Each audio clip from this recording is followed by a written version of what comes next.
Into a real fight wasn't right.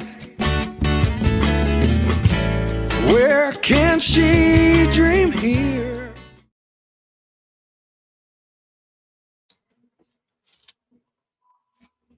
It's a special edition. Kind of forget how to work sometimes. One of the best things about this show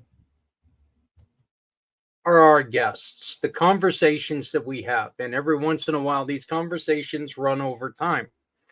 On the pACT channel, we don't have time constraints. We don't have time slots. We don't have any of that.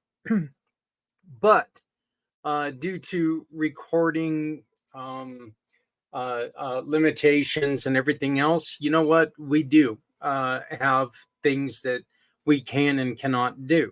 We have a 2-hour limit to where if we want to replay the show, we have to adhere to their procedures.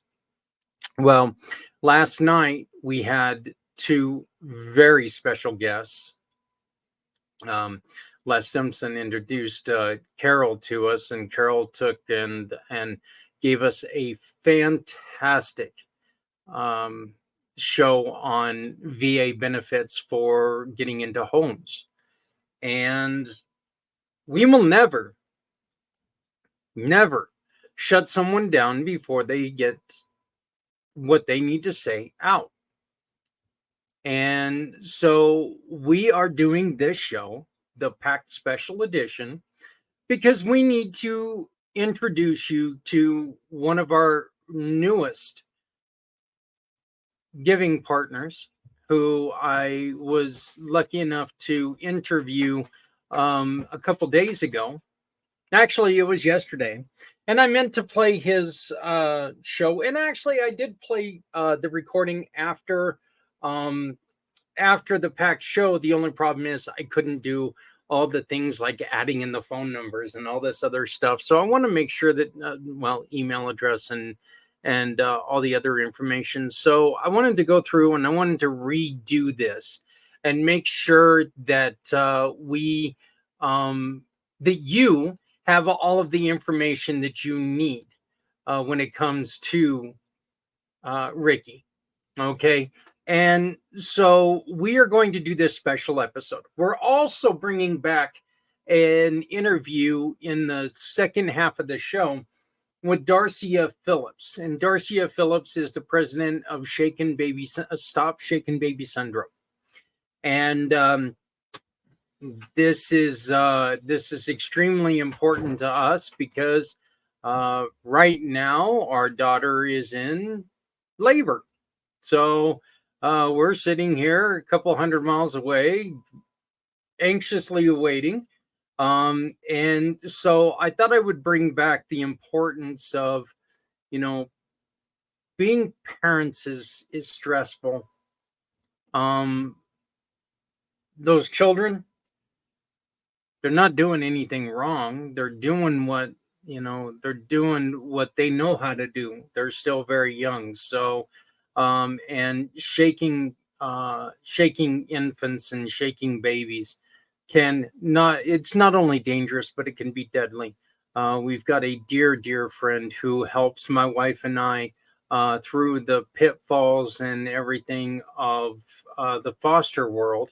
And she fosters children who have been shaken. And I'm going to tell you something. They're beautiful, beautiful children, but they're damaged. And it's damage that it's never going to go away. It's not going to go away. They're going to have to live with it for the rest of their lives because there was a momentary reaction, violent reaction to something that walking away and taking a breath would have stopped. So again, second half of the show, we're going to be replaying a video with Darcia Phillips. Up in the corner, you will see the QR code. That is a QR code for the chili cook-off and poker for pediatrics. December 3rd, right around the corner. Right around the corner. I mean, days away. And we want to, we're looking for sponsors. We are looking for people to come and join us. We're looking for players. We're looking for cooks. We need you all. And the goal of this event is to get books like this one into the pediatric wards of our Northern Colorado hospitals. What we're doing is we're having people sign the inside of the book. This one happens to be signed by the Goddess of the Grape, Samo's family, and New Heights Homestead. This is going to be from someone in Pennsylvania going to a child in Northern Colorado who is spending time in the hospital, and they are scared and they don't know what's going on. And instead of doing nothing, we're going to be doing something to show them how much we care. So it's a very, very, very simple process. And if you would like to know more about it, and if you would like to take and copy this idea in your hometown, please just reach out to me, because you know what? I will share it and we will help you get it up and running, because there is nothing more fun than our chili cook-off and poker for pediatrics.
Joining me now is a partner of mine.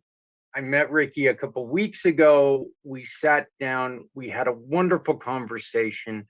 A lot of things are similar. Of course, there's quite a gap in age here, but there's a lot of similarities in it, and the heart that shows through on Ricky was one of the things that I absolutely loved the most. Ricky started Ricky Birkenstock's coaching, and he is in a very familiar area to me in Fort Collins, Colorado. So I'd like to welcome to the show Ricky Birkenstock. How are you doing, brother? Thank you, Zach. I'm doing very well, man. It's a pleasure to be here. You know, you started you started coaching after you realized your life was in trouble with the path that you were going, and you realized that you had so much more to offer people. Mm, yes, yeah. I think to shine a clearer light on that, it was coaching was a side effect of the transformations that I was creating in my own life. And as you know, Zach, and we'll share with the audience, I was involved with gang activity, drug life, and then I found myself in jail. And so when I found myself in jail, that was really the turning point of my life where I finally took responsibility. And I said, okay, so I created this. And this was, I will freely say, below what I ever thought would be my worst case scenario. So we could say that I smacked my rock bottom.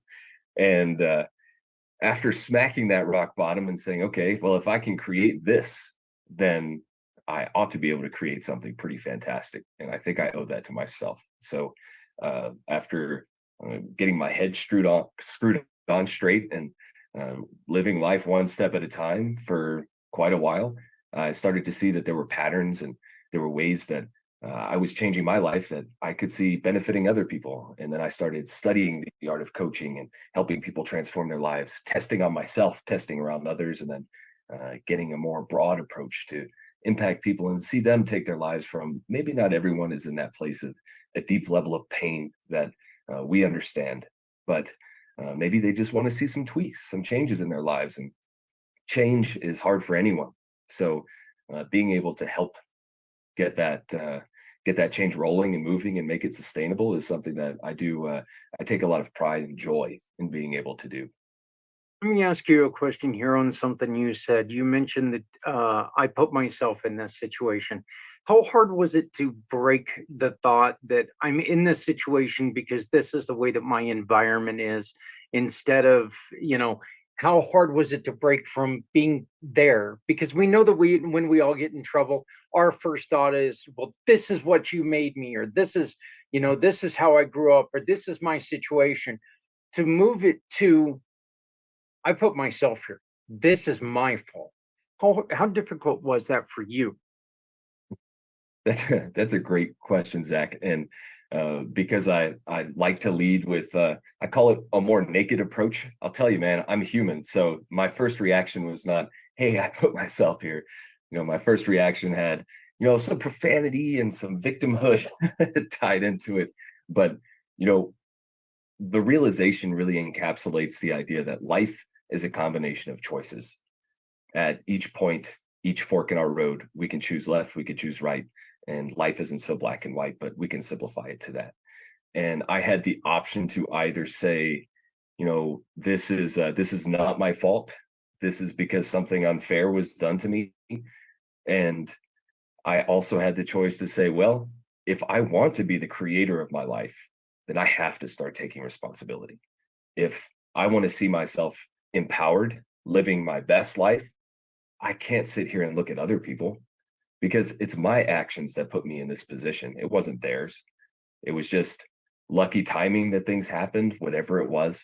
And it was that choice to empower myself. And sometimes empowering ourselves is a very painful thing, because it does mean taking responsibility. It means this is on me and my future is on me. And once we make that decision, now we can create, now we can move forward. It was a bad choice. It wasn't a mistake.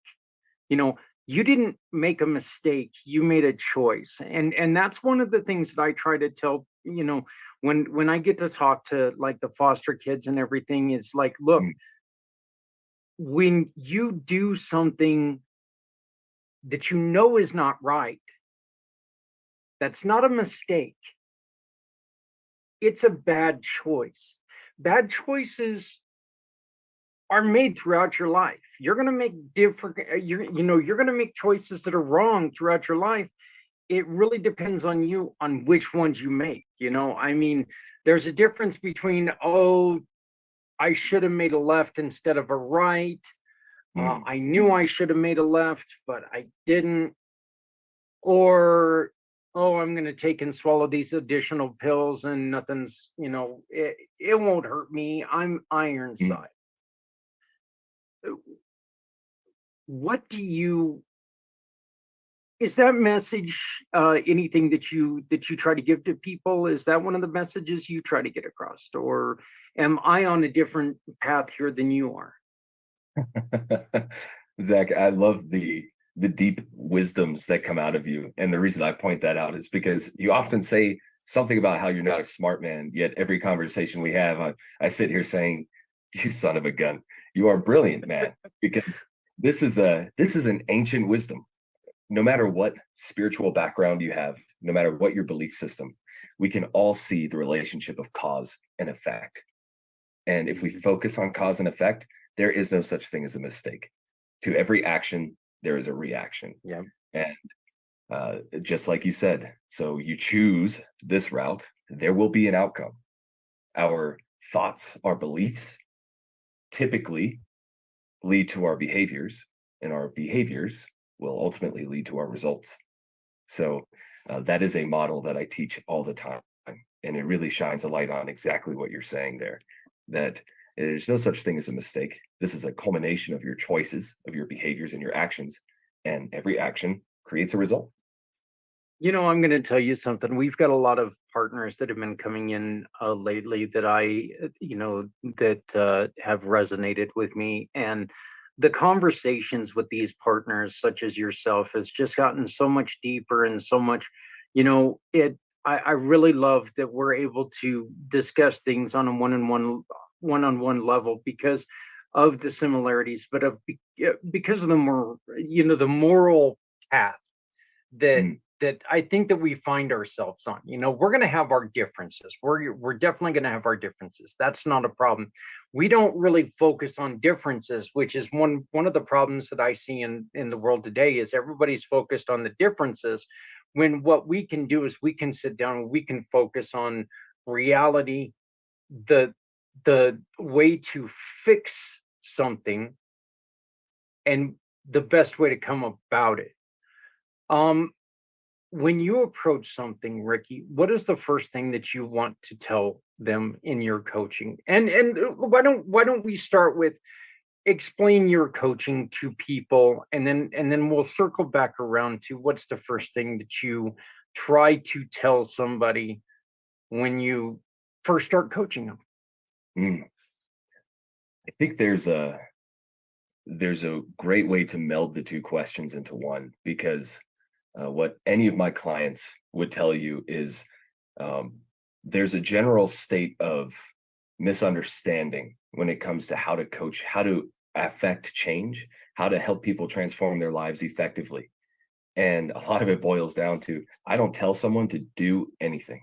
Hmm. And it's my mission to share with the person in front of me that all they need is already inside of them. And one of the things that I try to do, or that I do in my coaching, is create a safe space. So within that safe space, everything can be discussed. We can put everything on the table, take all the armor off.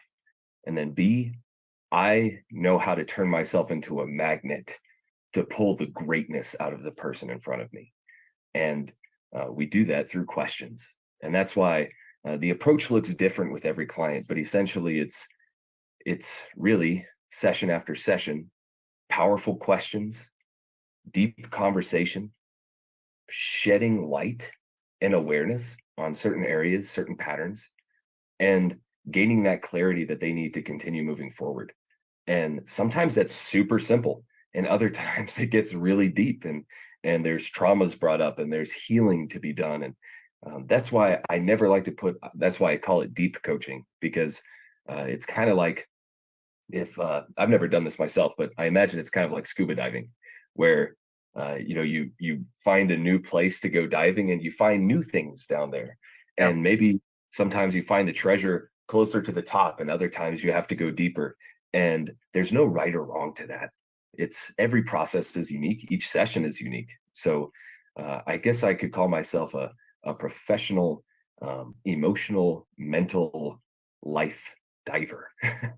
And I take my clients along that journey with me. We're on that together. I like that, because using the diving metaphor, you change your coaching as with the person, because not only can you maybe find the treasure up top, who's to say what someone's going to find as the treasure? Maybe someone's going to seeing their first ever, their first ever blue coral is their treasure. That's what they wanted to see. Or maybe, the tuna is the first, that's what they wanted to see. That's their treasure Mhm. in life. It doesn't always have to be gold. It doesn't always have to be silver ingots. It can be something so much deeper. And so, but you do make sure that you individualize. It's not all, you're not going to sit in a room with 30,000 people and tell everyone, this is how you do it, right? It's got to be That's different. It's got to be, because you know what? In those 30,000 people, you're not going to have 30,000 successes if they Mhm. follow your way, because Mhm. you've got 30,000 different people with different goals, with different abilities, with different, it's difference. We we can't treat everyone the same. Everyone has got to be treated individually. And because every single one of us is individual, right? Mhm. So when what is the most important thing that people need to know? Mhm. I love that question, because if, let's transpose ourselves in front of, say, a million people right now. There is no one, uh, you could say, panacea cure for everything, but there are principles. And the number one principle I want any listener to know is that the answers already lie within them. They are the key. They are the one that they've been looking for. And the beautiful fact underlying all this individuality, all this uniqueness, the power that exists within each human being is them being themselves. Zach, the world needs Zach Clayton to be Zach Clayton, not Zach to be Ricky. If I'm sitting here trying to reprogram you into me, we're not doing anybody any good. But to help you become more of yourself, to bring your authenticity, your gifts to the surface, and learn how to live into those, oh, there's nothing more beautiful than that. And Thank that God, is, I'd have a lot of work to do just body style to get to be a Ricky, because you're shaped with hard work and dedication. I'm shaped with donuts. So, look, I again, that's where you and we can talk. I swear to God, we could probably talk every day for hours, and never talk about the same thing twice, because there is, you know, uh, I love the fact that the individual is something that's so important to me, because I think, and of course this is my own opinion, but I think anybody trying to be someone else, like you just said, I think that's dangerous, because you're not someone else. You need to find your own way. You need to use your own brain. I used to think that one of the greatest gifts God ever gave us was our own opinion. Now I'm kind of worried about that at certain times, but I'll change that. The greatest thing that God ever gave us was our own ability to make our own decisions, and look, we can do, there's not a single person out there who can't do miraculous things. And you just, like you said, you have to find it. You have to be true to you, because you can't be true to someone else if you're not true to yourself, right? What what is the first I guess what I want to know is, what was the first question you asked yourself when you were in that defining moment? Mm. What was that first question you said, okay, Ricky, blank? What was that question? I love to share this question because whether it was some form of, well, I guess if I'm going to tell other people that the answers lie within them, then I should share how the answer was within me. So it's not fair to say I don't know where it came from. The question just kind of bubbled up through those of us who know, every person knows pain. So when you're in that deep place of pain, and that there's like this dark void that lives in your center, and it feels all consuming.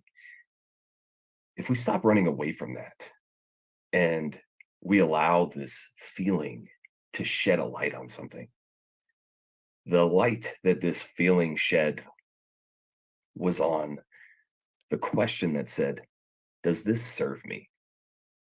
And this question has such a massive ripple effect.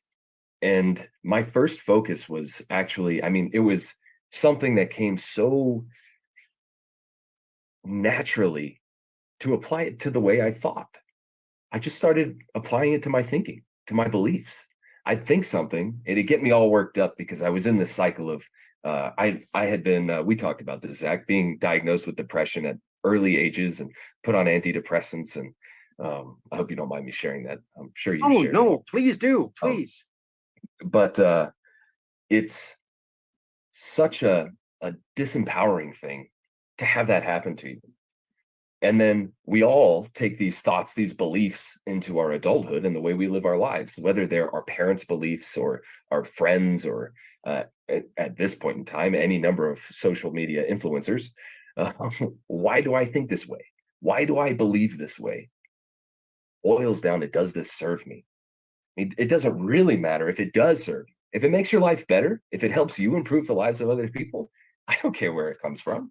But where I was, almost everything in my life did not serve me. So it was a very simple question of, does this serve me? No. Well, then how can I change this? How can I reframe this? How can I shift this, transform it into something that does serve me? You know, I wonder, I wonder, you were in as you mentioned before, you were in a position where drugs were a huge part of what you were doing. And with drugs comes a lot of money. How was it that you said to yourself, you know what, this is something that serves me great right now financially, but this isn't, and I say this knowing that a a young man that I have cared for a long, long, long, long time.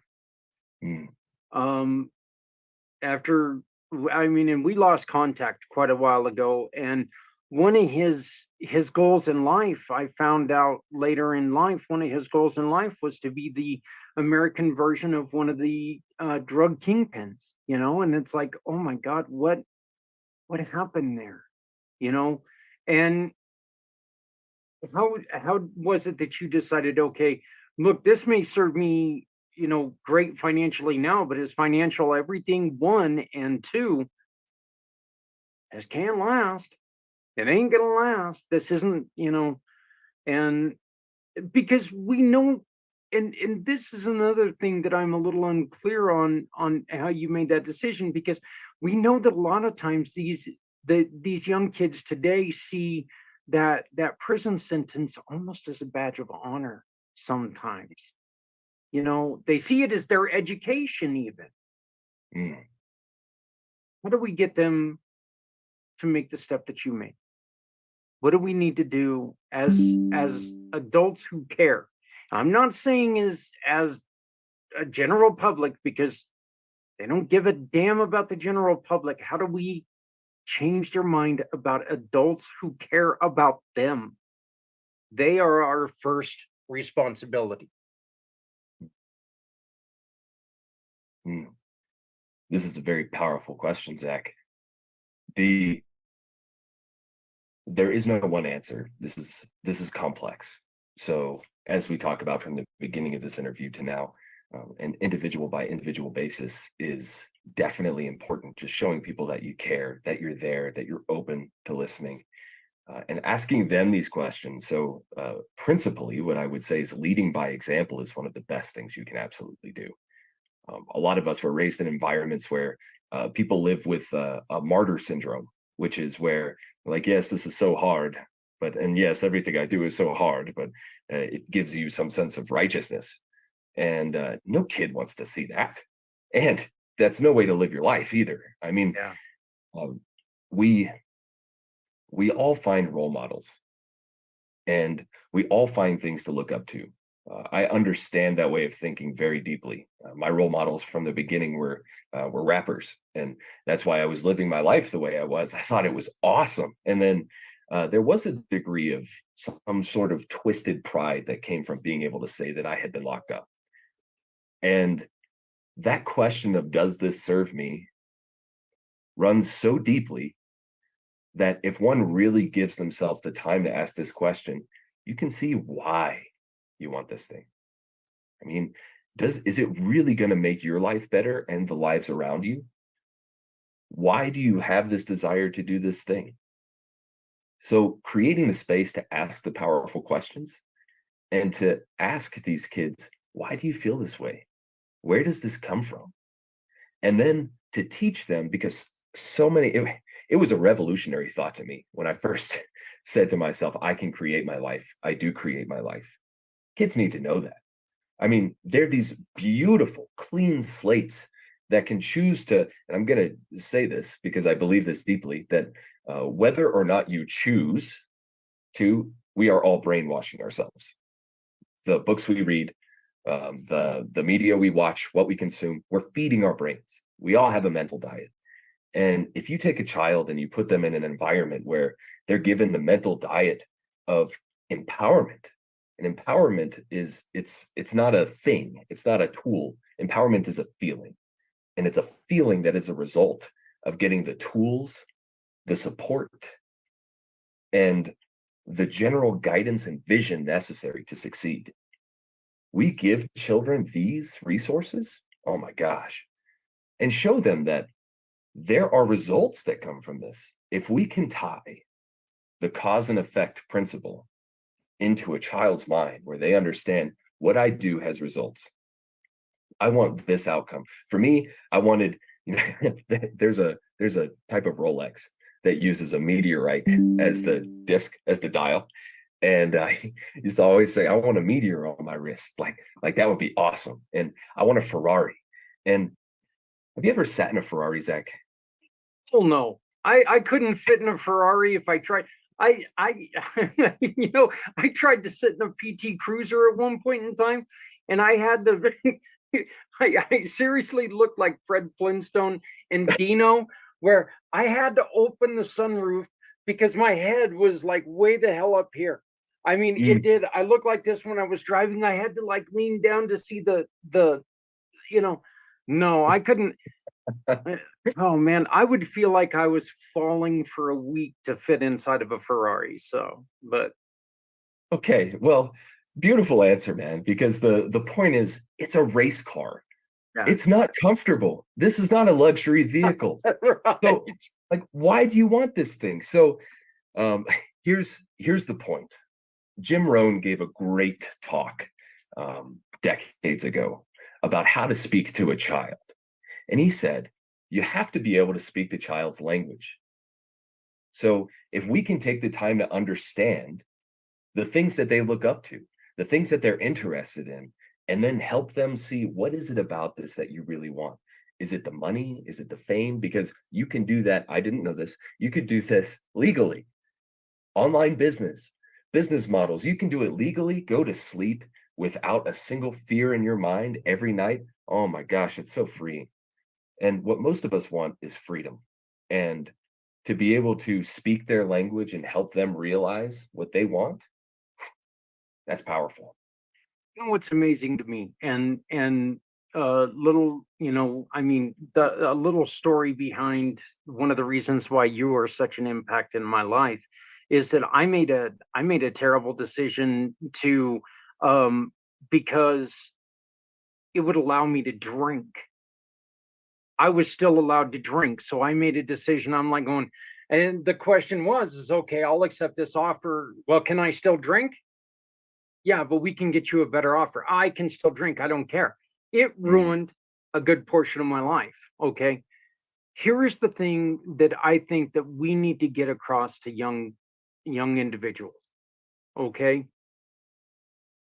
Think about your most outrageous dream. I mean, just the most outrageous dream. You just said it. Okay. Your Ferrari, all this other thing. Think about it. And now take the first step and start to plan out how you think you could do that in a legal way, or just, but here's the way to do it. Be imaginative about it, because you know what? If you're not going to come at this with that personality, if you're going to come at it with a cookie cutter, you're going to be cookie cutter. So put some you into it. You've taken the first step to changing your life and doing something outrageously special. And when I mean special, Ricky and I are both coming from a point where we were both in trouble with the law, with the family, with everything. We were in trouble. Have we got it all figured out? No, and neither one of us will tell you that we've got it all figured out. But we are telling you right now, it can be done. Mm. The quicker you do it, the more you get to enjoy life. Okay. You need help, contact us. We'll talk to you. And the one thing that I am going to tell you right now, and I'm pretty sure, Ricky, you'll back me up on this. We're not going to give you how to do it. We're not going to give you the blueprints on how to do it, because that's up to you. Our blueprints to do things are how we do it. How we do it is not always going to work for you. Okay. I tell people all the time, Ricky, that when I talk to individuals with head injuries, I'll never tell them I know what you're going through, because I don't know what they're going through. I've got a head injury. I am vaguely familiar with what has happened with some of the stuff that they're going through, but I will never tell somebody I know what they're going through, because I don't know. My life is different than theirs. My experiences have been different than theirs. So for me to tell you I know exactly what you're going through is naive, stupid, and I shouldn't use that word, but it is. It's stupid, and it makes you untrustworthy, because if you Mm. tell somebody you know exactly what they're going through, they're going to sit there. Look, there's nothing that makes me blow you off quicker than, oh, I know exactly what you're talking about. No, you don't. No, you don't, and we can't. That's because we're individual people. You coach people in a variety of different areas, but it's all about health improvement, or it's all about improvement, life improvement. You help. Why don't you give us like a list, rundown on what all you want to coach people on it? Sure. So I call myself a life quality engineer because at the end of the day, I believe what everyone wants is just a higher quality of life. And um, to do this, what I do is I focus on what I call the 5 dimensions of life quality. And there are more dimensions than this, but I also have a core pillar that says, let's simplify everything. So we've got 5. So that's the physical dimension, the mental dimension, that's mindset, emotions, trauma, things of that nature, the relationship dimension, the financial dimension, and the spiritual dimension. And we don't work on all of them at once. The whole point is that it's holistic and there's always a ripple effect. So as you see the improvements in one, you ultimately see the improvements in the others. And being more progress focused is a great way to break any self-sabotage patterns, hard thinking on oneself, like I should be here. If we find ourselves shoulding ourselves, we probably need to talk to someone. So there is no shoulding. It's, wow, look how far I've come. And if you stay focused enough on your progress, you won't even believe where you end up. I mean, just like what you're saying, Zach, there is no one set framework or blueprint, but we can help people create their own. And once you create your own and you stay focused on that progress, oh my gosh. I mean, where I'm at today, I would have never guessed 10 years ago. I would have thought you were crazy, mostly because 10 years ago, I thought I'd be dead by now.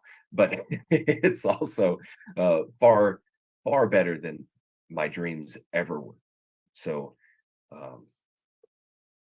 yeah, that's I think one of the important messages there are don't should all over yourself. So, that's right. I really, I wanted to say that after you were talking. Ricky, you're part of the Community Pay It Forward program. Oh, and one more thing I wanted to add to that. You have to remember, I think is never going to be as strong as I need. Mm. I think I want to quit smoking. That gives you an out. Mm. Look, I'm going to quit smoking. You have no out. There's no out there. I'm going to do it. I think I want to improve my life. I'm going to improve my life. So, those are just a couple things that, you've little mindsets can lead to huge improvements. Absolutely. So, and, sitting pat is not conducive for success either. Jeff Bezos, Elon Musk, Zuckerberg, they don't sit still. They change things all the time. All the time. Not always for the best. I mean, but they do. You can find Ricky's page on communitypayitforward.us/Ricky/comma Birkenstock. So just go there, and this video is actually going to be on this page later on today. And actually, by the time that people are watching this video, it's already going to be there. So go there now, and you can see the difference. But Ricky, you've also got a landing page that you are about ready to lease, correct? Yes, sir. So rickybirkenstock.com will be live here in the next week or two. And so if anybody's listening to this at a later point in time when this interview gets run again, it's probably live already. So feel free to give rickybirkenstock.com a search. And you can also find me on LinkedIn, where I'm at currently. So just search my name and you'll see it loud and clear. It says Life Quality Engineer. And again, all you have to do is go to communitypayitforward.us/Ricky Birkenstock, or up in the search bar, just put in Ricky and Ricky's going to pop up. Ricky, how do people reach out to you, my brother? So people can reach out to me at my email, and my email is really simple, ricky.birkenstock@gmail.com. And I can also be reached at LinkedIn. I'd love to give out my phone number, but I teach and recommend having strong boundaries. So that is a boundary we'll cross when we have a personal relationship.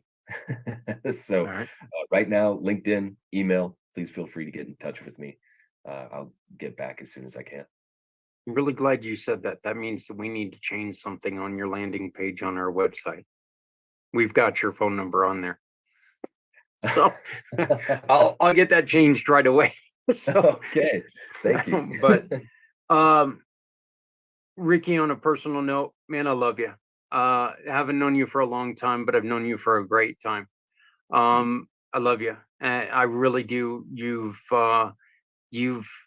added so much to me personally, outside of business, and you joining with what we do. I see us working together as nothing but good can happen with this. You're a powerful individual. Your story means so much to not just you, but other people. I think that your story is there, and it's proof that, you know what, I don't have to live this because my environment told me this is where I live. You, my friend, are inspirational, and I love you, man. I really do. And I thank you for being one of our giving partners. And I look forward to a long relationship. You and I are in cahoots in the good way. And we're going to be putting together a couple things, and we're going to be sharing and trying to help out individuals in probably in a podcast form. And we're going to be doing some stuff together. Hopefully we're going to be doing some public things, meeting people in public, and really trying to strengthen and supporting youth and just people who want to make a difference. So I really look forward to everything that we're going to be doing together, my brother. Awesome, Zach. The sentiment is mutual, man. I love you, and the fact that you are so open and willing to talk about your story and what you're doing. I mean, that's why I aligned with you, man. You lead with your heart, and all my life experiences have gone to give me at least one thing, and that's a pretty darn good gauge of character. And I love to align with passionate people, and you, sir, are someone who leads with passion, and that is going to change lives and this community. So thank you for what you do, man. No, that's not a problem. Once again, you can get a hold of Ricky at ricky.birkenstock@gmail.com, ricky.birkenstock@gmail.com, or you can find him. Is it just Ricky Birkenstock on LinkedIn? That's my name. That's all right. That's not Borkenstick or whatever I was joking before we went live, so, but Ricky, again, I love you, man. Welcome to the family. I am so glad to have you as an ally, as a partner, and as a family member. So I am really looking forward to making a difference with you. I think it's something that we're going to be able to do some fantastic things together. So if you want to get a hold of us, if you have any questions, and for anybody out there, if your life is in a difficult situation and you just want to talk to somebody and get not the answers, but maybe just get the questions to somebody that you can trust. This man right here, myself, look, we're just here to help. That's it. So contact Ricky at ricky.birkenstock@gmail.com, or you can always get a hold of me right here at communitypayitforward.us. Ricky, thank you. Thank you, Zach.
Again, that was Ricky Birkenstock, brand new partner. Look, you guys heard the story. These are the kind of things that I was talking about when I first came on. And that's one of the reasons why we have these special editions and the pack shorts and stuff like that, because our guests are, I mean, they're so impactful, they're so important, and they mean so much to so many people. So, you know, check out Ricky, see what he does, give him a call, or I guess give him an email, uh, since uh, uh, since he wasn't ready for you to give him a call yet.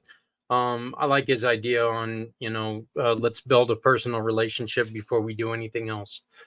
Once again, my name is Zach. This is a packed special edition. We're doing this because the show went a little bit long last night, and I will never tell a guest you need to stop talking because we've got to move on to something else. Not until we're on a regular TV channel where they can tell me to do that. Until then, when people have something to say, we're going to let them say it. And I would sit through the PowerPoint that was given last night 100 times because I know that there are things that I missed, and I'm gonna implore any of my veteran friends, go back and watch last night's packed show. Les brought on Carol, and Carol took it to the bank. I mean, helping you take it to the bank to get into a new home. So, coming up right after this one video that you've already seen, but it's really important because, again, coming up on December 3rd, which is the 6th Chili Cook-Off and Poker for Pediatrics.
And of course, we run into this problem every once in a while, and you guys know we do.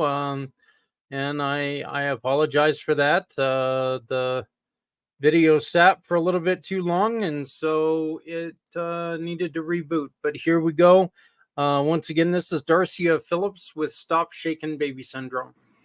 How are you doing? We've got our great friend Darcia Phillips from Stop Shaking Baby Syndrome joining us again on the November wine event. How are you doing, Darcia? I'm doing good. How are you, Zach? Doing great, doing great. You're in the eastern part of the country. Have you guys got any of that snow? We know that, of course, like Buffalo and other places they're under about 6 foot of snow. So we mentioned earlier our best wishes to them. But have you guys had any of that? No, the other day we did get a light dusting. I don't think in my area it didn't amount to even an inch. So I'm grateful for that. Snow is not my friend. Yeah. You know what? Sure, You got about the same snow we got. Yeah. Yeah. You got about the same snow that we got. So, but, it's kind of funny. Everybody thinks, Colorado, we're going to be buried in snow. We don't usually get a whole lot. The mountains get it. And the mountains kind of take and they filter over us because we're so close to the mountains. And then further east in Colorado, they just get demolished, and then Kansas gets hit and everything else. But yeah, here in Greeley, we kind of get protected by the mountains. So, and I'm like you, snow's not my friend. I don't put sticks on my feet. I can barely walk in my big shoes. So, my clown shoes are close enough to being skis, but so, okay, well, Darcia, let's go on ahead and get this started. Can you tell us, for those who were not able to join us the first show, can you tell us about Stop Shaking Baby Syndrome? How did this start? This started back in 2009. I wasn't a part of it back then. And basically what it was is our founder learned about a case of a child who was shaken and killed, and then she wanted to help. So she started it back in 2009, and it's been running ever since.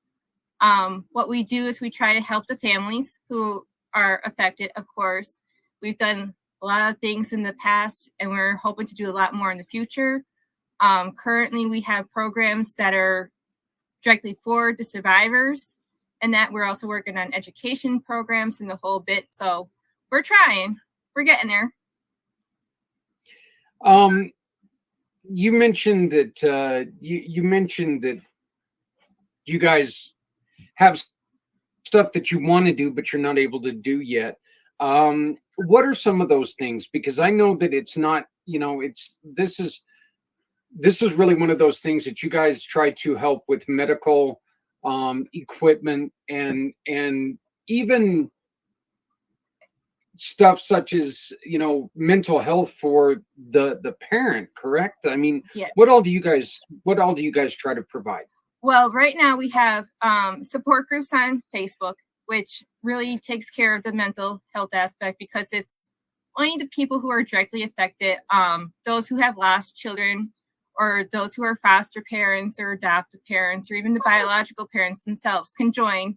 And nothing is taboo. We talk about everything. We talk about problems with the case management, the investigation process, family relationships, everything goes on in the support groups.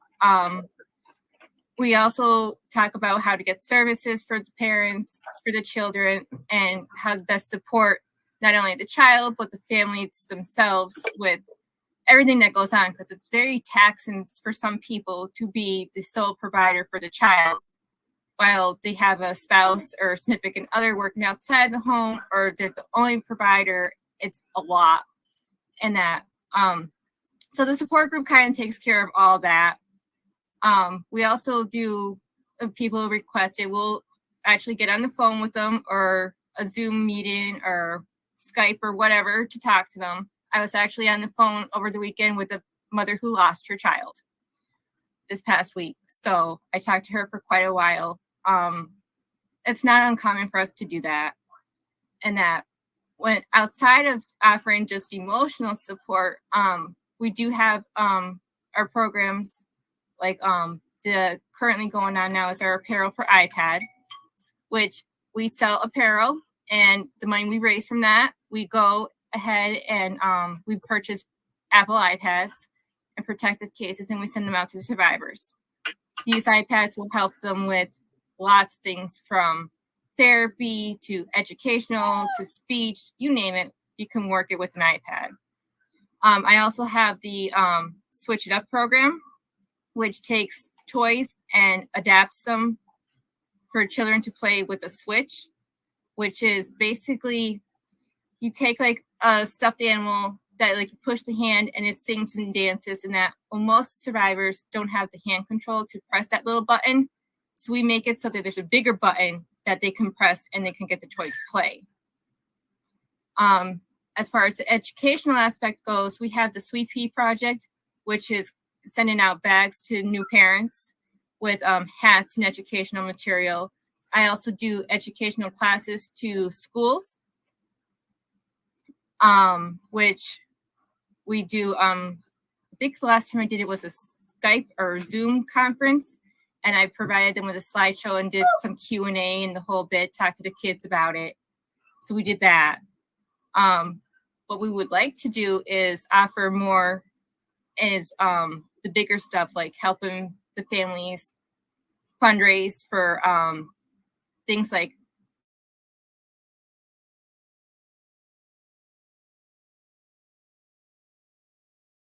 wheelchair accessible vehicles.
Actually get on the phone with them or a Zoom meeting or Skype or whatever to talk to them. I was actually on the phone over the weekend with a mother who lost her child this past week. So I talked to her for quite a while.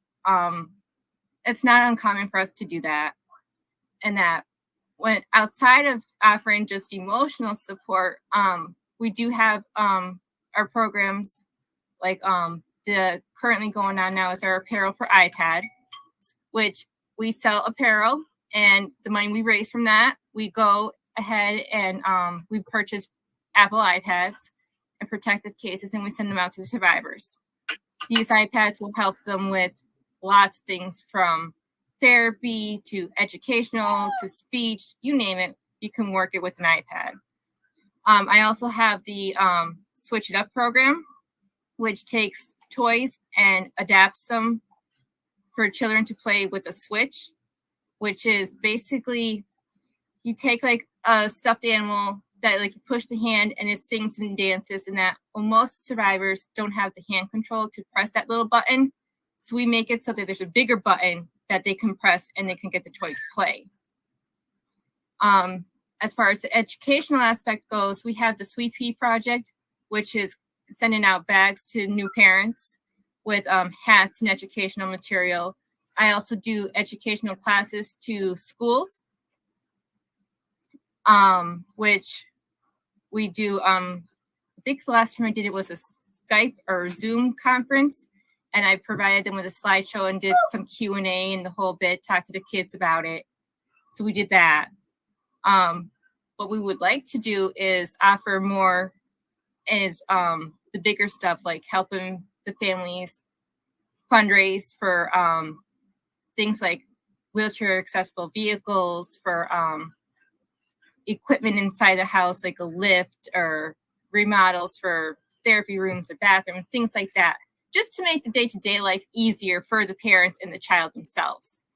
We aren't at that point yet to be able to do that. We're hoping that we can get bigger and more funding and even grants to help us with that. But we're doing what we can on the small scale currently. You guys also have a shirt in which I'm showing some of the shirts that are that you guys have available, but you guys also have a shirt that is very, very, very important, and it's got a list of I believe you call it the Angel. Yes, our bonfire shirts. That's currently our apparel for iPads. On the front of our shirt this year, we have a scroll that lists, I think last count was 200 names of surviving victims. And then it says, shaken baby syndrome is unnecessary child abuse. It's also wrong. And then on the back, we have an angel. And that represents 40 children who have lost their lives due to complications of shaken baby. Some of those children died immediately after injury, and some of them lived to be 5 years old, 7 years old. Some were adults, but they ultimately died as a direct result of being shaken. And all the money that we raise from that sale will go to purchase iPads for survivors. Okay. What is your advice? Because what you just said, what we just talked about on the babies dying is something that this isn't a scare tactic. This is a realism.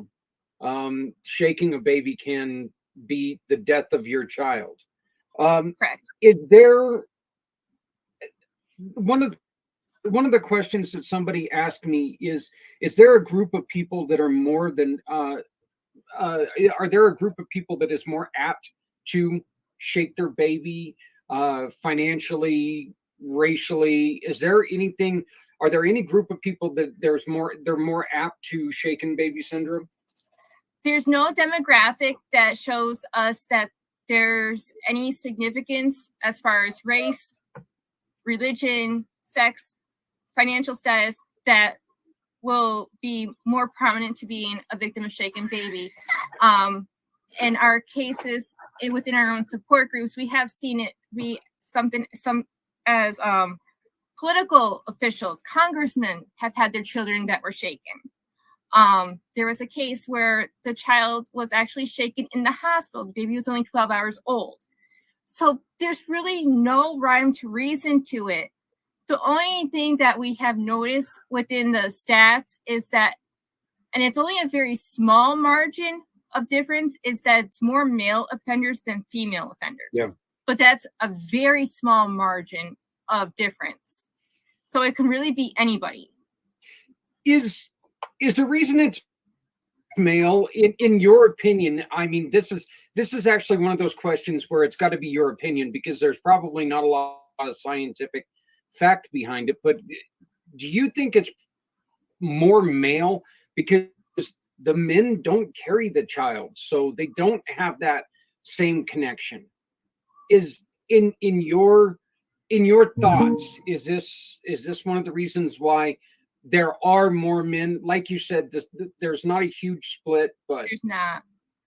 I think it all depends. I know in my own experience that it doesn't seem to make a difference who you are. It's more what your patience level is.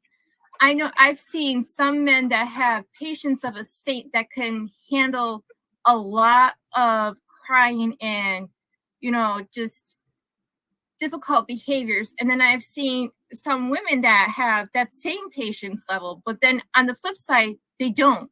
So I think for stat aspect in that, I think the reason we see it being more men that cause this is because men, the general consensus is that men are the hunter-gatherers of society. And that so they have to be the ones in control all the time. And when you have a child that is being difficult, crying or whining, or you can't figure out what they want or what they need, they kind of lose it a little bit more quickly, and they don't realize what they're doing. So they will try to pacify the child and think, okay, if I just do this, the baby will stop crying. When in reality, normally it makes the baby cry more. And then they don't know what to do, and they just literally they lose every ounce of control they have. And then it's too late. What is your suggestion to prevent shaken baby? I always say if your child is crying, and people say there's no way you can do it. I was like, if your child is crying, take your child, put your child in the crib. The crib, pack and play, playpen, whatever you want to call it, is often very secure. There's nothing in there. Make sure you don't have any pillows or blankets or stuffed animals, in the crib, and just put them down, lay them down. And then if you have to, close the door, walk away, take a breather, sit outside the door if you want, have a coffee, make yourself tea, whatever it takes. And then after a couple minutes, if you get yourself collected, walk in, see if the child's still crying. If the child's still crying and you don't feel like you can do this, okay, the baby's not in any danger. You can see that you're still in the crib. There's nothing they could get hurt on. Turn around, walk right back out. Do the same thing again. If after 10 minutes or so you're still feeling like you can't do this, I want you to go back in, check on the baby as many times as you have to make sure that baby's okay. But then pick up your phone, call your doctor's office, call your mom, call your grandmother, call your neighbor, your friend, whoever you could think of to call, and say, listen, I'm here with this child. They're crying. I don't know what's wrong. I've tried all these things and the baby's still crying. What do I do?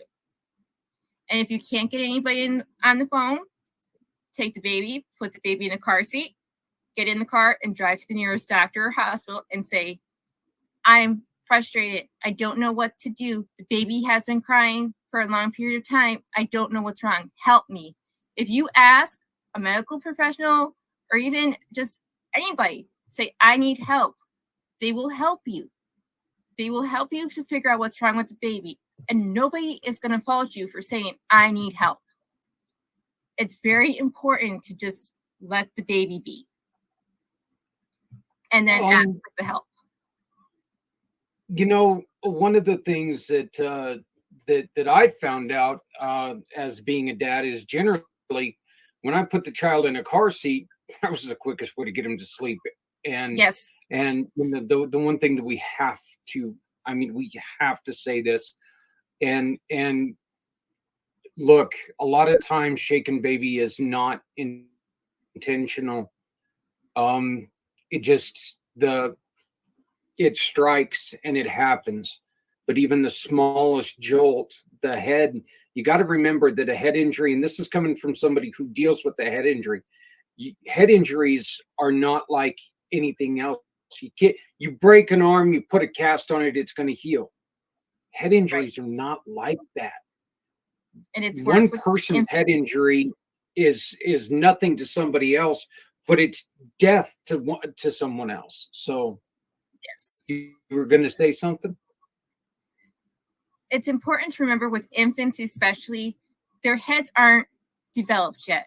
Their neck muscles aren't there. And that's what happens is when you shake a child, you pick them up by the rib cage, more or less, and you shake them back and forth, their head bounces back and forth in the skull, which is what causes the bleeding, because the brain is so soft and pliable, which is going to cause irreparable damage. And while the brain is a lot of things, and there's so much that we don't understand about it, there's a lot that we do understand. And it doesn't take a lot to understand that it's really not a good ratio as to whether or not you're going to be 100% okay, even from just a little jolt. you're going to have some kind of injury. You're going to have some kind of damage. That's why it's always best to just say, okay, I have to put you down or I have to walk away. One of the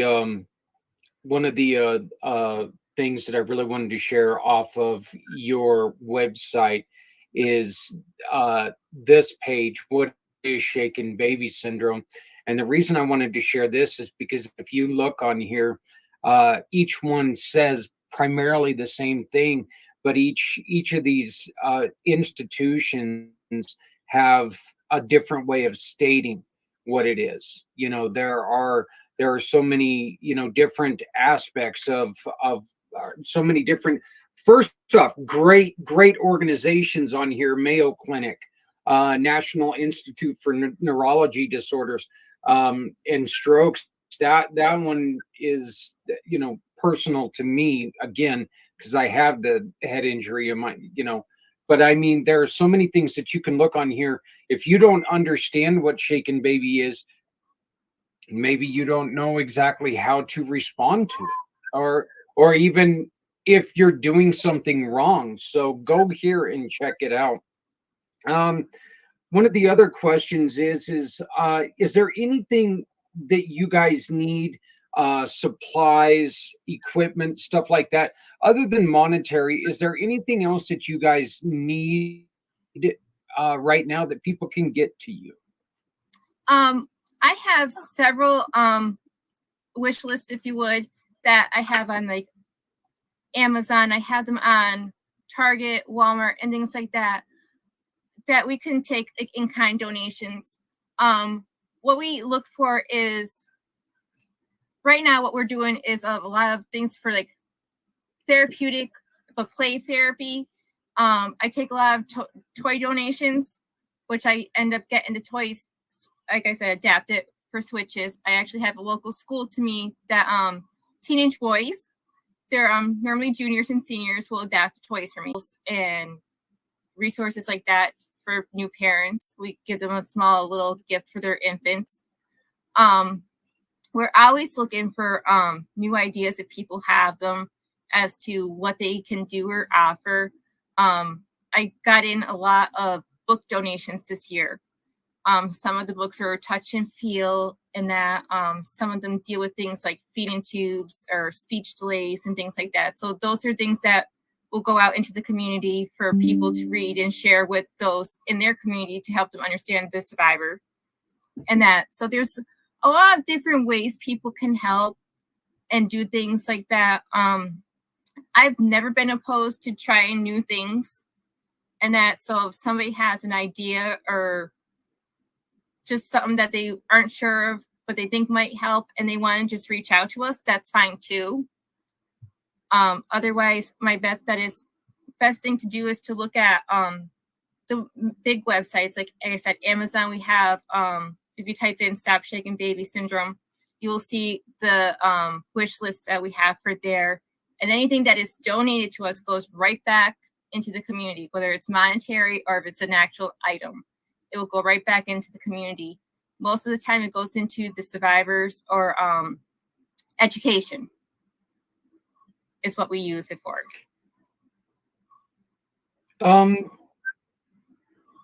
What do we do if we hear about a parent that's in distress? Are there any resources to them? Are there any resources to us as a concerned individual? Are there any resources that we can go to? If you have immediate concern that a child is in immediate danger, I always say to call Childline or your local children's agency for protection and let them know. Most of the time they will investigate, and if it's not something that they feel is an immediate threat that they need to remove the child, they will offer services. They will offer counseling. They will offer, support services that way. Sometimes they will take the children. It could be a short period of time that they take the children, or it could actually be a situation where they have to take custody and they need to do it now to protect the child. Those cases get a little bit more tricky as to whether or not the parents will get the children back. It all depends. It takes 2 sometimes 3 years for that to play out. I always say, though, when in doubt, make the call, because you could very likely save a child's life. If you don't know how to get in touch with Child Protective Services in your area, call the cops and tell them, because if they investigate, which they should, and they see the problem and they feel it's a viable threat, they will call the local Child Protective Services and they will get those children taken out of the house immediately. As far as what you can do to help somebody, just be there for them. Be the ear. If they say, I just need a break, okay, give them that break. It could be simple as you bringing them a cup of coffee and saying, okay, I'm going to sit with the kids for a couple minutes. Why don't you go take a shower? Why don't you go running this errand? Whatever it is, those couple minutes could make a lifetime of difference. Don't be afraid to offer the help. Don't be afraid to say, okay, I don't know anything about what you're going through, but I'm here. Let me take a turn. Let me just sit with the kids so you can walk away and do what you have to do to get your head on straight, to give you a mental break. That will be a big help too. Are there any resources, and you and I talked about this the first time that I met you, which was our very first podcast, as a matter of fact. Are there any resources for new parents? Or is there anything, for first-time parents, for somebody who, look, this is the best journey you're ever going to take, but it is not an easy one. And especially when you add, a little baby that, guess what? They're going to cry. That's how they communicate. When you're not used to it and that happens, you're kind of like, oh my God. And of course, the first thing is, what am I doing wrong? Or what the hell is wrong with you? What are there any resources that like new parents should seek out? I think resources, this all depends on where you're located, because there's so many places that will do education for shaken baby in the hospital every time a child is born. And there are other places where it's only when you have your first child. And then there's places where they don't do anything at all. I know in my experience that when a person where I live has a child, they will bring in literature on what shaken baby is. And there might be a video for you to watch the first time you have a child. And they will leave the stuff with you and say, okay, watch this, read this. When I come back in, I'll ask you if you watched it and sign off on it. They don't sit there with you to make sure that you actually did it. They don't ask you any questions about it. It's just like, okay, we have to present this to you. If you do it, you don't. That kind of thing. There are other places where they actually take the initiative to do more with you and get you to actually understand it. I think what we need to have, kind of like you have the availability of taking a Lamaze class. I think what we need is to have somebody that goes in and says, okay, this is going to be a quick parenting 101.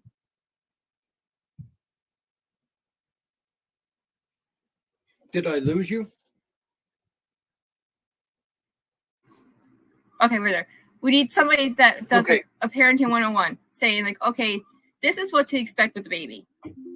And that these are the things that you could do. These are places where you can reach out to get help, because it varies so much by where you live. And that I always tell people that a good source of information is to look to your doctor, your medical professional. They will know where you can get local help. There are some agencies within the maternal and family health services that will be able to say, okay, we have in-person meetings every Tuesday that you come to and you can discuss what's going on with the baby.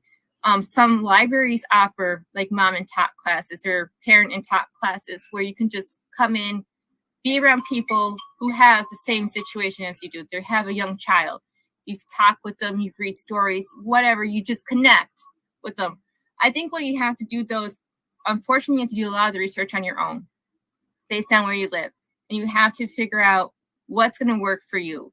Some people can't get around with their community and that they don't know, they don't trust people and that. So that's going to be harder for them. It's going to be more limited to them.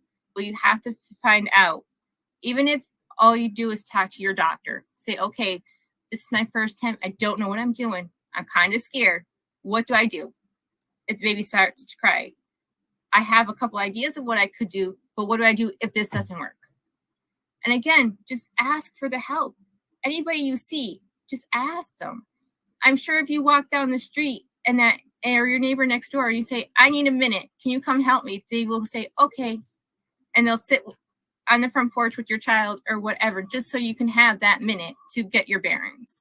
Like I said, unfortunately, though, there's no straight across the board answer for this. You have to do the research. I think, and again, this is opinion. This isn't science. It's not fact. It is opinion. But I think one of the things, you know, that a lot of people kind of forget is that a baby, like an animal, you know, like everything else, can feel the stress of mom and dad. And that could be one of the starters of all this. If mom and dad is really stressed out, yeah, the baby is just going to be like going, oh my God, what the hell's wrong with them?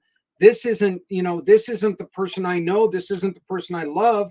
And stress brings on stress. It does. And what a lot of people don't realize is the only reason a baby is crying is because that's all they know how to do. That's their natural instinct, is to cry, because they don't have language skills. So they cry, and then it's up to us to figure out what they need, what they want, which is frustrating on our end because we don't always have those answers. Right. And you know, the one thing that people really need to realize is that if one of the bad things about Shaken Baby, one of the bad results is, you know, there's a potential that, you know what, you shake your baby because of frustration, you hurt your baby, and that baby may never be able to talk. And then that's just going to compound. It's just going to continue.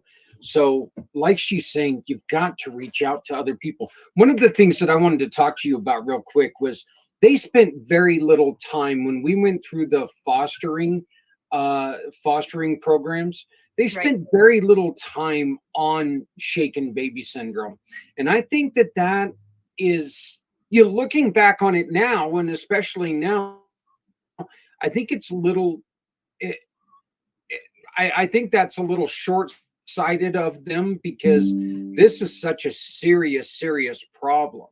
You know, we've got friends like our mutual friend who was taken in and in creating a safe harbor for Shaken Baby. That's how we originally met. But there was very little that was mentioned about that.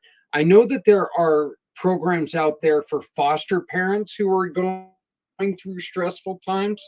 So please look up newborn groups. Look, let's look on Facebook, and I'll guarantee you can find newborn parents, you know, and all these other things that you can. There's a lot of groups on Facebook for moms, or it's geared towards moms. But in my experience, if a dad really wanted to, he could get into the group too, to, you know, say, okay, mom's not really in the picture. I'm doing this on my own. I need some help too. And you know what? You're going to be looked at as, okay, we applaud you for stepping up and taking that initiative. We will let you join. We will, you know, help you on this journey too. And that there's a lot of Facebook groups that are there for new parents. There's some that are specific for the area. There are some that are just all over the place.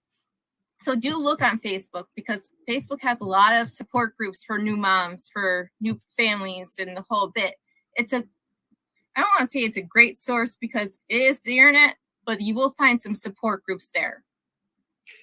Yeah, and this, you know, I like speaking to the guys on this because, you know, well, I kind of know something about being a guy, kind of. I'm a terrible guy, but I know a little bit about it. But guys, this is another thing. If you've got a buddy that comes to you and asks you these questions, please don't joke around with this one. Don't sit there and go, oh, look at this, you can't handle. This is, look, we're talking about a child that could be in danger here if you don't sit there and take this real. As guys, we have a tendency to take a moment of weakness and turn it into a joke. This is not a joke. This is one of those things we cannot joke about, because we may think it's funny.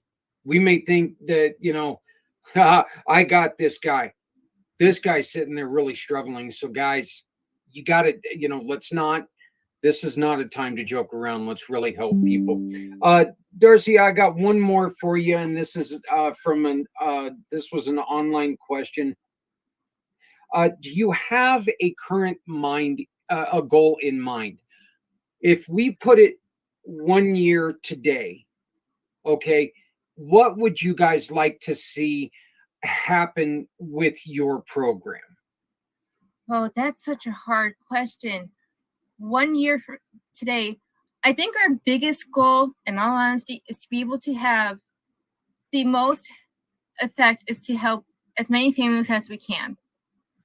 And we do a fairly good job at that in the support group for providing, like you said, the mental support.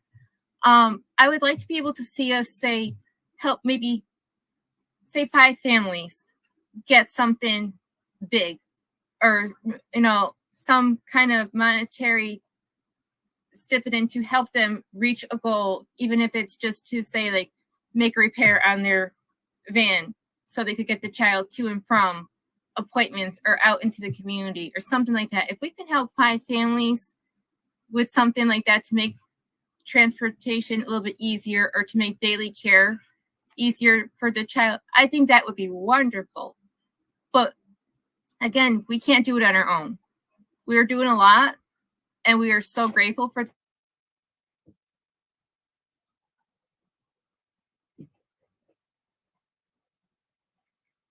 We lost her again real quick, but while her internet is reconnecting, I do want to remind you guys that this right here, this code, if you purchase wine this month using this code here, you will be supporting Stop Shaking Baby. A portion of that will go to the mission, and it will help them with what they're doing. As Darcy had mentioned, they've got things like you know, trying to buy equipment and other things.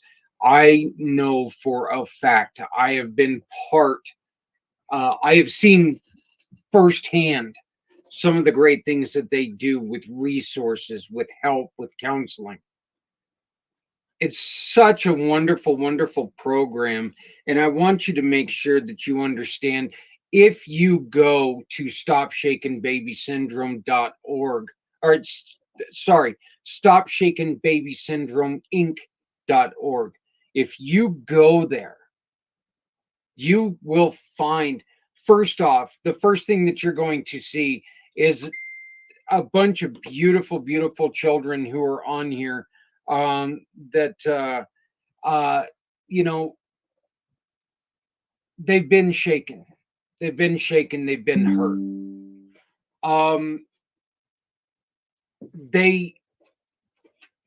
But this shows that, oh, look at my non-shaken baby here. All right, we're being joined again by Darcia. So, but yeah, if you go onto the website, you can see the pictures of some of these wonderful, wonderful kids that have survived. But you got to remember, they're not all success stories. It's an unfortunate fact. So please, please, please, shakenbabysyndromeinc.org. Go and visit it. Look around. Support them. Buy your holiday wine, and you can support everything that they are doing. Sorry about the technical difficulties there, Darcia. I'm so glad that you were able to join us again. But do they? One of the other questions that was asked, real quick, and I think this one's a really interesting question because it's something that you would never really think of. Professionals who deal with shaken baby syndrome. Do you guys have a place where you can go and talk to each other? Because I know for a fact that when we get to a situation where we've got somebody that we really, really want to help and we know we can't do everything that everything that they need, I know how hard that is on us.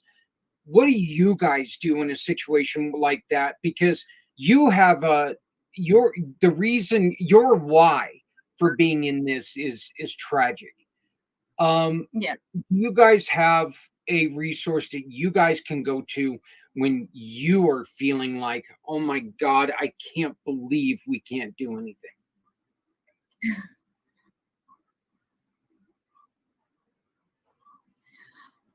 In the professional aspect, there are support groups for nonprofits all over the internet. We can reach out to them. For the personal aspect of me being here, because it's my life, I am directly affected by it. I have other board members I can talk to that understand. I have the support groups which I run that I can reach out and talk to the people in there about. But generally speaking, with this nonprofit, and that there's not as many nonprofits out there for it, so there's not many people that understand the reason that we do what we do. But I think in the long term, in that there's enough of support through the community, and that if I had a problem, and that I couldn't reach out to certain people within the community and say, listen, this is how I'm feeling. Help me out. Let's talk this through, and we'd be okay. I mean, I think we do a good job keeping our own mental health on an even keel within the nonprofit world. It's hard. Don't get me wrong. We all have our good days and our bad days, and some days are really, really bad. But we keep pushing because we have to, because we are one of I think we are the only nonprofit for shaken baby.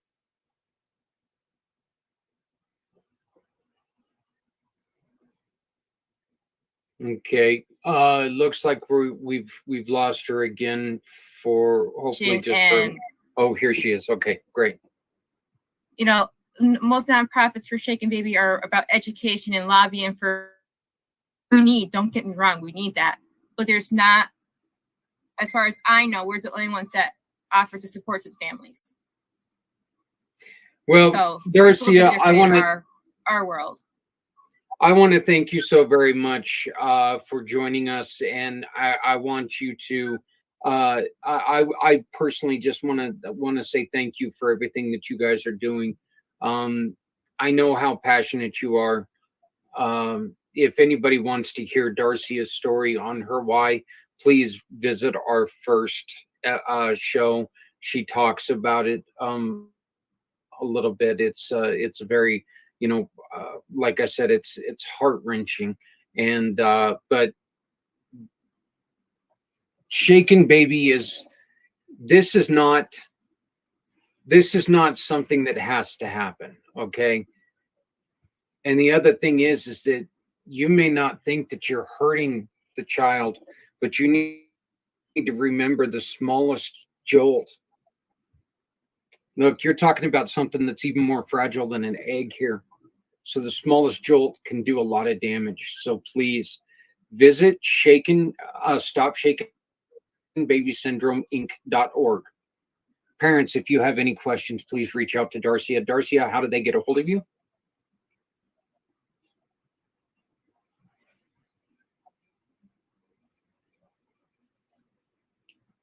We're having a little bit of a delay, it looks like.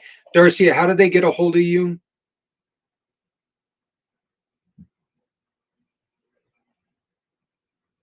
Okay. Or if you want, you can email me at stopsbs1 stopsbs1.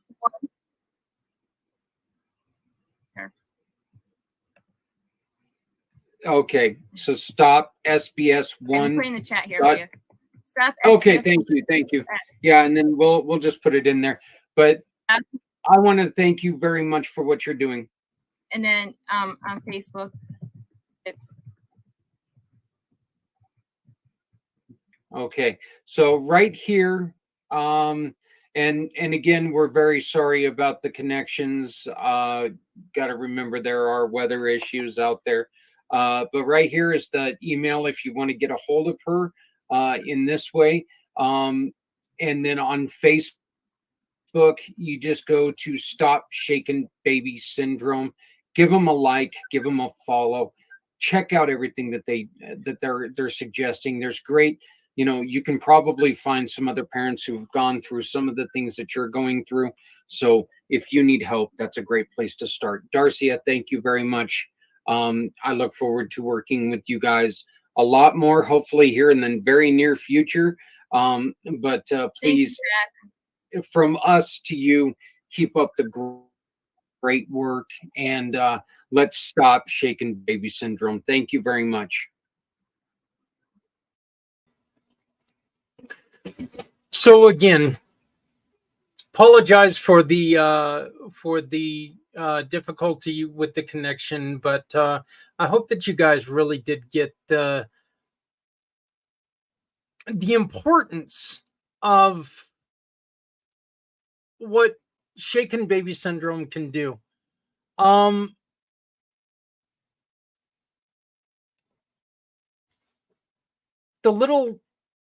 The children that I know personally know, they're beautiful. They are beautiful kids, but they're damaged because of mistakes that were made. And these, of course, are mistakes that, didn't have to be made.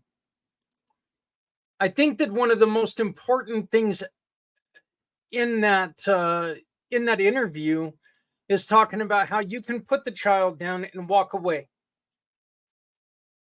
Child's not going to get hurt. They're in a crib, they're secure. Put the child down, walk away. Dads,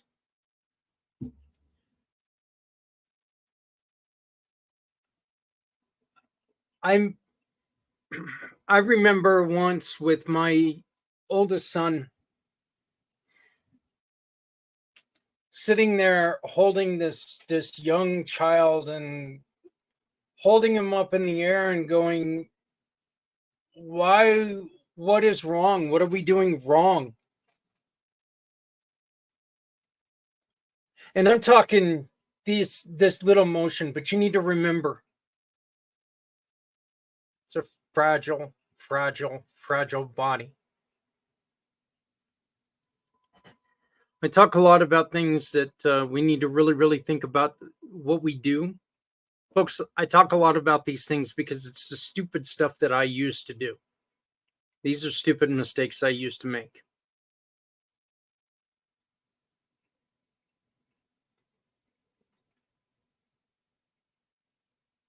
I made that mistake one night by just picking him up and going, why won't he stop crying? What are we doing wrong? One night. And I deal with that every night. Every day I deal with that because I know I could have hurt my son. And especially when I look at these other children. The recording was difficult, but I want to thank Daria for joining with us. Darcia Phillips from Stop Shaken Baby. It's heartbreaking seeing what happens to these children. You can support them through Community Pay It Forward by scanning this QR code. Scan that QR code, shop with any of our partners, and a portion of your sale will go to them. Also, as it's saying down there in the corner, or on the scroll, although Stop Shaken Baby was last November, and that was so funny, I didn't plan this. I promise you, I didn't plan it. But last November was the Stop Shaking Baby campaign. You can still support them by contacting the Goddess of the Grape, Steph Samos. And all you got to do is go to her Linktree /Steph Samos. You can always support these great causes that we have worked with before. If you have any questions, reach out to me.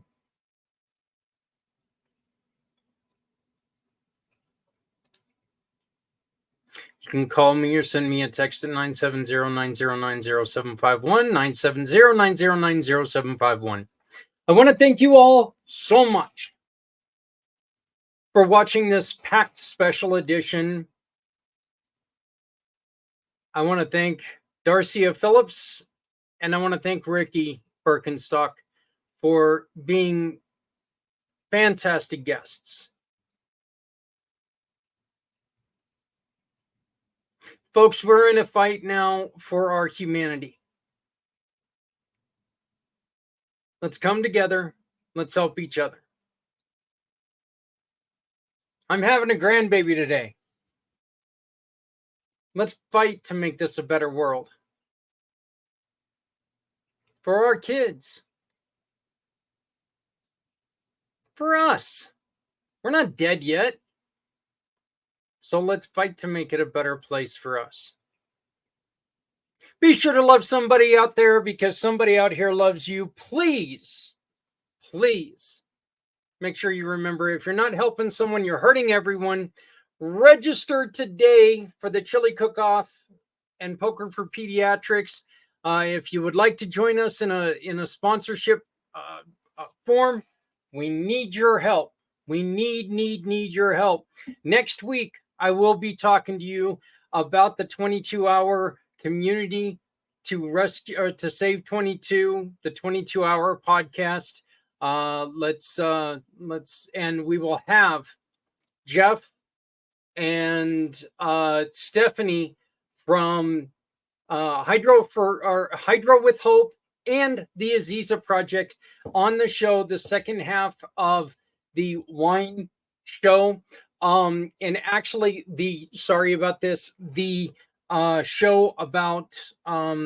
show for the community mission to rescue 22, that is in 2 weeks. So right before Thanksgiving Day. I thank you very much for joining us. Please, please, please remember, if you're not helping someone, you're hurting everyone. Nobody has to go it alone when we all come together. Look, love somebody. Take care of each other, because damn it, we're all we got. All right. None of us are worth throwing away. We're all worth helping. Please join us next week as we work to support more people, to do more things, and to make this a better place. My name is Zach Clayton, Community Pay It Forward, Community Dare to Care, and the pACT channels. Thank you. Good day. Stepping out of her fear, bring me home. Out alone, to show me the way. You wanna be a part of Sunset Boulevard.